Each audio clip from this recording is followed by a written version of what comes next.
quieres? Deja de seguirme, maldito mugroso. ¡Es él! ¡Oficial! ¡Él es el mugroso que me robó la bolsa! ¡Ey! ¡Alto ahí! A ver, ¿qué está pasando aquí?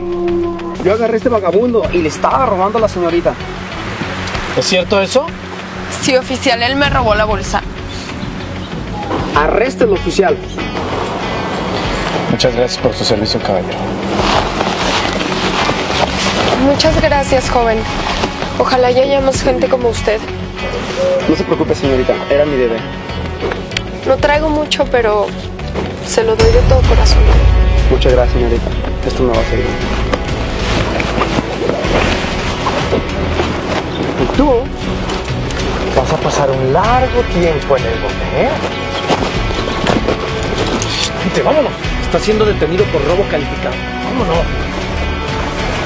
Se lo merecía. Tenga mucho cuidado, señorita, con esos rateros. Se lo merecía. Sí, gracias. No. Espera. Están cometiendo un error. ¿De qué estás hablando? Pues es que yo vi que... ¿Tú qué sabes, muchacho baboso? Ya lléveselo, oficial. Vámonos. No, espere, mire. Quítate. Aquí tengo la prueba.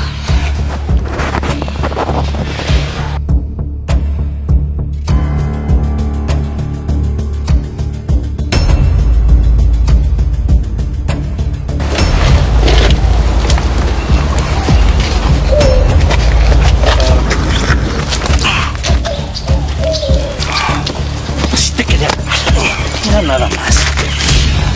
Señorita. Ven por acá. Vamos. Órale. Vámonos. Llévate.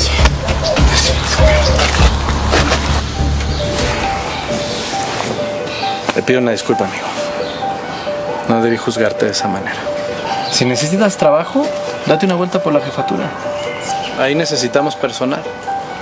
Yo me encargo de que recibas 3 comidas al día y ropa nueva. Se necesita más gente como tú. ¡Vámonos! A mí también me gustaría disculparme. A veces las personas juzgamos sin conocer o sin preguntar, pero no está bien y usted no merecía ser tratado de esa manera. Sé que no hay manera de remediarlo, pero me gustaría poder ayudarlo. Me gustaría invitarlo a comer. Vamos. No juzgues por las apariencias. Comparte el mensaje.